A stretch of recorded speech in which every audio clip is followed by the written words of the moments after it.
Хаза ма туадуна. Ей мؤминдер, осы сендерге уәде етіліп жатқан мына сипат, мына 4 сипатқа ие болыңдаршы дейді. Осы аят сендерге арналсын дейді. Ол қандай?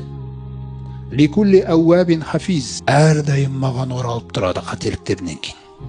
Қашан қарасам бір қателік жасаса орала береді маған, қайырыла береді. Раббым кешір дей береді. Хафиз. Қай парыздарды айтсам, қай тиымдарды айтсам сақ тұрады сол нәрседе. Сақ тұрады. Нәпсісін жібермейді. Намаз деді ма намаз, харам деді ма харам. Екінші сипаты. Үшіншісі хушия рахмана бил гойби. Рахманды көрмей қорқады. Раббым естіп тұр ғой, Раббым көріп тұр ғой.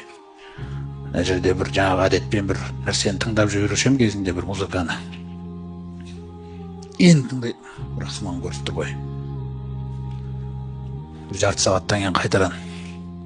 Рахман көріп тұр ғой. Өшеге дейін Рахман естіп тұр ғой.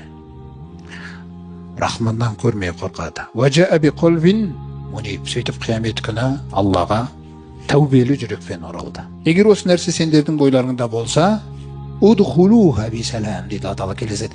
Кіре ғой Алланың сәлеммен осы жәннатқа. Залика яумул хулут. Ол саған берілген мәңгілікке бастайтын күн. Мәңгілікке бастайтын күн. Лаху ма яшауна фиха. Оларға бұл жәннатта қалаған нәрселері болады. Валадайна мазид. Сондай-ақ біздің қасымызда артығы және бар. Оған жақында таныстырылатын.